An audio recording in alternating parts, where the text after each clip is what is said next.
Welcome to your weekly AI briefing. You know, it's incredible. In just the last 5 days, the entire landscape has shifted all over again. So let's just get right to the numbers, shall we?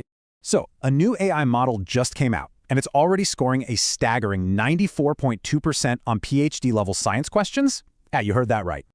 Meanwhile, a tiny company, just 20 people, raised $500 million. And their mission? It's simple.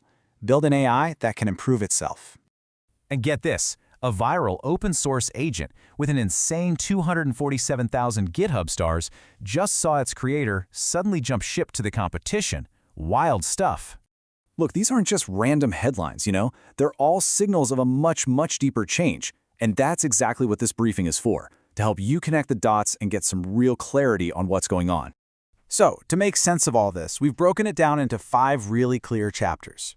We're going to cover the huge Claude upgrade, we'll dive into the new race for personal AI agents, map out the entire competitive landscape, and then we'll get practical. We'll define the skills you need right now, and we'll finish up with a concrete 30-day action plan you can start today. Okay, let's dive in. All right, first up, the big one, Anthropic's Claude Opus 4.7. Now, for every major update like this, we're going to answer 3 simple questions. What just happened? Why does it even matter? And most importantly, what should you actually do about it? So what happened? Well, Anthropic rolled out 5 massive improvements. First, self-correcting reasoning. Think about that for a second. The model actually audits its own work and corrects mistakes as it goes. Second, its vision capability tripled in resolution. It can see things so much more clearly now. Third, there's a new xhigh effort mode for your most critical problems. Fourth, that 1 million token context window is finally in beta. Now you can think of a context window like the AI's short-term memory, and this one can hold the equivalent of 750,000 words. Just wow. And finally, there's the advisor tool, which pairs this huge brain with a faster, cheaper model to get things done. So why does all this matter? Well, for starters, the benchmark numbers are just off the charts. We're talking 87.6% on real-world software engineering tasks, and that insane 94.2% on PhD-level science. But honestly, the bigger shift here is how it behaves.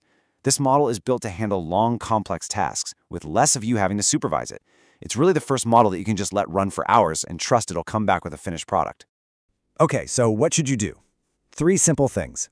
If you're a regular user, switch over to Opus 4.7 and turn on xhigh effort for any task that normally takes you more than an hour. If you're using the API, start using the adaptive thinking parameter. And for anything involving images, upload your highest resolution files. Seriously, you will see the difference immediately. Now let's move on to our next section, because this all builds into the personal AI agent race, and it's a story that I think a lot of people are getting wrong right now. What happened here is absolutely fascinating. This thing called OpenClaw, which is an open source agent that connects AI to your personal apps, basically went from 0 to 247,000 GitHub stars in just a couple of months. I mean, it was completely explosive. But then some pretty serious security concerns started popping up.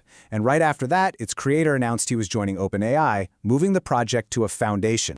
And right in the middle of all that chaos, Anthropic very quietly launched something called Claude Code Channels. These are native, secure integrations for Telegram and Discord. And the developer community, well, they got it immediately. As one of them put it, they've built OpenClaw, but safe. What's so interesting about this is how it really clarifies the trade-offs you're making. With OpenClaw, you get total flexibility with what model you use, but you're kind of relying on the community to patch security holes. Claude Code Channels, on the other hand, is native to the Claude ecosystem, which means you get enterprise-grade security right out of the box. You see, this isn't just a battle over features, it's really a battle of philosophies. So, what should you do? It's pretty clear. For personal use today, just start with Claude Code Channels. The Telegram setup seriously takes about 15 minutes. If you're a developer, I'd hold off on using OpenClaw in production for right now. And for all you non-coders out there, check out the AppCow work. It brings these exact same agent capabilities right to your desktop. Okay, let's pull back for a second and look at the entire competitive map as it stands right now, in April 2026. This really shows you the different bets each company is making. You've got Anthropic leading the charge on safety and that huge context window. OpenAI is just dominating with raw compute power and its developer ecosystem. Google's big advantage is its infrastructure and how deeply it's integrated into search and workspace. xAI, well, they're the wild card with all that data from the X platform. And this is critical. open source has a new champion in GLM 5.1, which proves that world-class AI is now possible without needing NVIDIA hardware. That's a huge deal. But there is a brand new player that you absolutely need to be watching. It's a 20-person lab called Recursive Superintelligence. They're all alumni from OpenAI and DeepMind, and they just raised $500 million. Their mission is crystal clear: to build AI that improves itself without a human in the loop. Now, this is not just another startup. The stakes here are incredibly high. As one insider told me, this is either the most important company in AI or the most dangerous one, and it's possibly both. All of this amazing technology means absolutely nothing if we don't adapt our own skills. Honestly, this is the section most briefings just skip over, but I think it's the most important one for you, personally. So here's the crucial point. How we interact with AI is evolving, fast. We need 4 new skills. First, prompting agents isn't just about instructions anymore. It's about defining clear success criteria. Second, we need something called context architecture.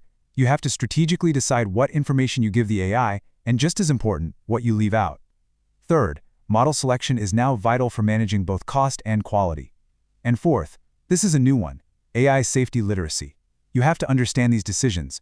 It's now a core competency for making smart choices about who and what you trust. Okay, let's make all of this real. Here's your 30-day action plan to turn all this knowledge into actual, tangible capability. Week 1. Set up Claude Code Channels on Telegram and give it 3 real tasks from your to-do list. In Week 2, I want you to take your single, hardest, most annoying, reoccurring problem and just throw Opus 4.7 with xhigh effort at it. See what happens. Week 3. Design an agent task specification for a manual workflow that you absolutely hate doing. And in Week 4, spend just 1 hour with the free, open-source GLM 5.1. You need to understand what's now possible without paying any API costs. You know, all of these developments point to a single, fundamental shift in what knowledge work even means. The bottleneck is moving. The most valuable skill is no longer doing the work. It's defining the work that needs to be done, and then knowing how to verify it was done well. So the real question is, are you ready to make that shift?